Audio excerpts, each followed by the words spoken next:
معاملات ایسے کرو کہ جیسے آپ ایک دوسرے کو جانتے بھی نہیں، تاکہ کل کوئی جھگڑے کی طرف بات نہ چلے۔ اور وہ کہتے ہیں کوئی بات نہیں جی کر لیں گے، یہ بھی کہتا ہے کر لیں گے، اور ہر بندہ لالچی ہے، آخر میں آ کے باس مباحثہ شروع ہو جائے تو قربانی میں فرق پڑ جائے۔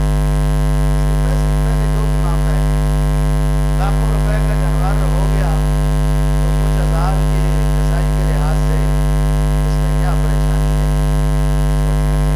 اور کسائی کو بھی چاہیے کہ جب وصولی نہ کریں صحیح طریقے سے کام کریں، آپ اجرت دے رہے ہیں، حال کو خراب نہ کریں، گوشت کو صحیح بنائیں، اور تقسیم کرنے والوں کو یہ حکم ہے کہ بالکل انصاف کے ساتھ تقسیم کیا جائے، تاکہ جو دیکھنے والے حصہ لینے والے لوگ ہیں ان کے دلوں میں ذرہ برابر بھی یہ بات نہ آئے کہ ادھر بوٹی اچھی چلی گئی ادھر نہیں، اور آنی بھی نہیں چاہیے۔ تقسیم والوں کو چاہیے کہ ہاتھ سے تقسیم کریں، اور پھر بھی اگر کوئی کمی بیشی ہے تو دل میں ایسی بات نہ آئے، اگر گوشت کھانے کی نیت ہو قربانی میں تو قربانی نہیں ہوتی۔ ساروں کی 7 جانور میں بندے شریک ہوتے ہیں نا جی، ایک کی نیت گڑبڑ ہے، ساروں کا نظام خراب ہو گیا۔ لیکن اس میں بہت احتیاطی پہلو ہے، یہ اعزاز ہے شریعت محمدیہ علیہ السلام کو کہ آپ قربانی کا گوشت کھائیں، یہ حلال طیب ہے۔ لیکن اس اعزاز کا مطلب یہ نہیں ہے کہ آپ قربانی سے پہلے ہی گوشت کھانے کی نیت بنا کر بیٹھے ہوں کہ گوشت کھائیں گے قربانی اس لیے کریں۔ نہیں، آپ قربانی اس لیے کر رہے ہیں کہ اللہ کا حکم ہے۔ فرمایا وَلِكُلِّ أُمَّةٍ جَعَلْنَا مَنسَكًا لِيَذْكُرُوا اسْمَ اللَّهِ عَلَىٰ مَا رَزَقَهُم مِّن بَهِيمَةِ الْأَنْعَامِ۔ صرف امت مسلمہ تمہارے لیے نہیں، ہم نے جب سے دنیا بنائی ہے اپنے آخری حبیب صلی اللہ علیہ وسلم تک ساری امتوں کے لیے قربانی مختلف نوعیتوں میں واجب کی تھی، اور انہیں حکم یہ دیا تھا کہ جب جانور کو قبلہ رخ لٹاؤ تو اللہ کا نام لے کر ذبح کر دو۔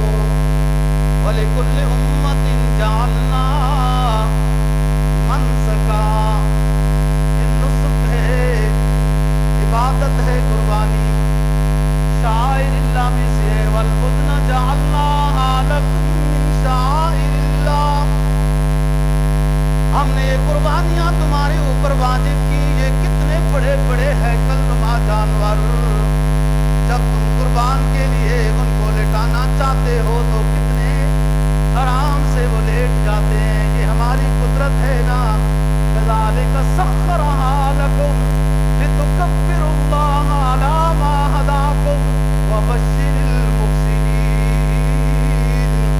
اے مسلمانوں غور تو کرو، کتنے مضبوط جانور، کتنے مضبوط جانور، لیکن ہماری قدرت جب شامل حال ہوئی تو اتنے بڑے جانوروں کو ہم نے تمہارے تابع کر دیا۔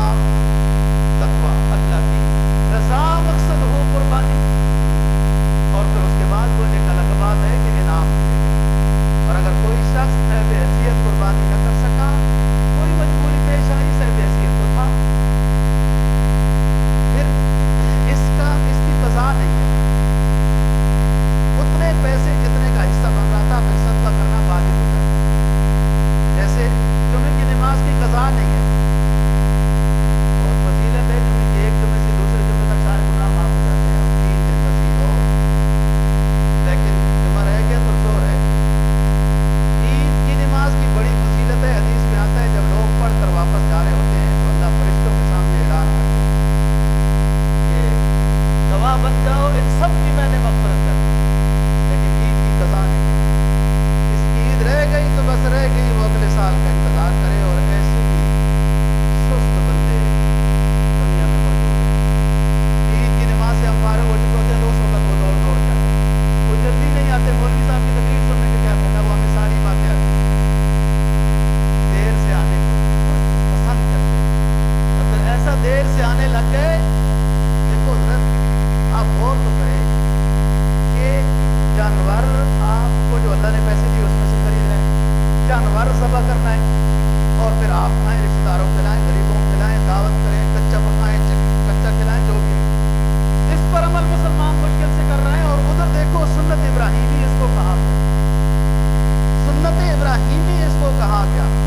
ख्वाब में ये देखता हूँ कि मैं अपने बेटे लखते जिगर इस्माइल अलैहिस्सलाम को ज़बह कर रहा हूँ। आप मुझे अपना तासुर दें, राय दें, मेरे बेटे के क्या करूँ। बेटे ने कहा अब्बा जान कर गुजरिए, जो अल्लाह ने आपको ख्वाब में दिखाया वो कर गुजरिए। वो ज़बह करने लग गए।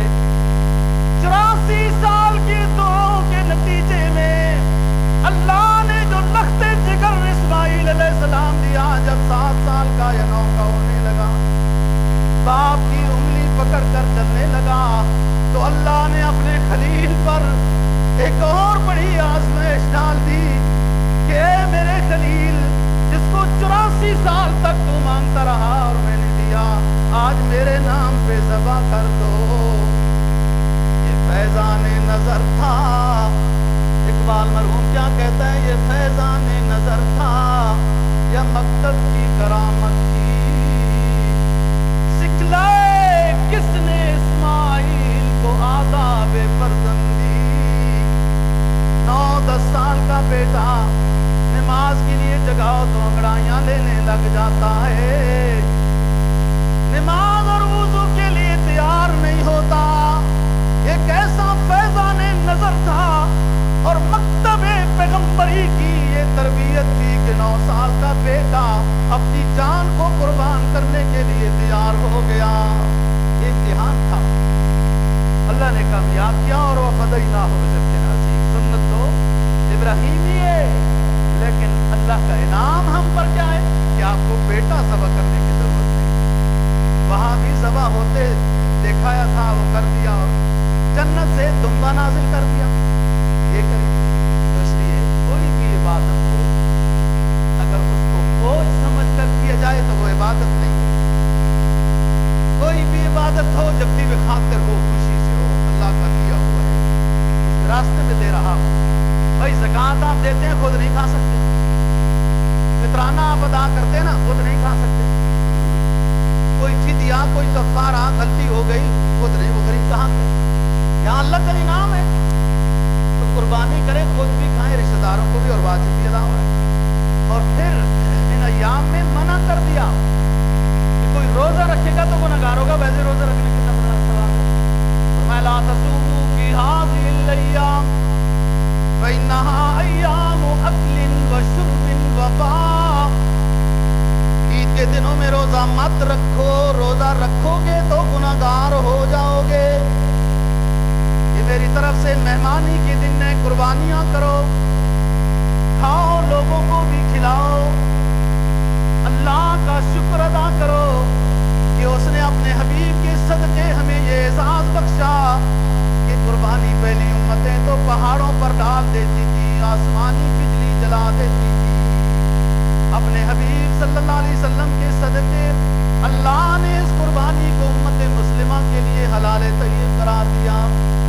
तो मेरी तमाम गुजारिशात का लुत्फ़ लुबाब इबादत अल्लाह की रज़ा की खातिर हो, जो खुशी से देता है अगले साल अल्लाह उसको और उतना देता है। कभी भी ऐसा नहीं हुआ अल्लाह के नाम पे देने वाले को कभी भी ऐसा नहीं। और हदीस में आता है ना कि ये आखिरत में सिफारिश वगैरह और ये हाजिर हो जाएगा जानवर जो अलग बात। आप क्या फरमाया, वतीबू बिहा नफ्सा, खुशी से शरे सद्र के साथ।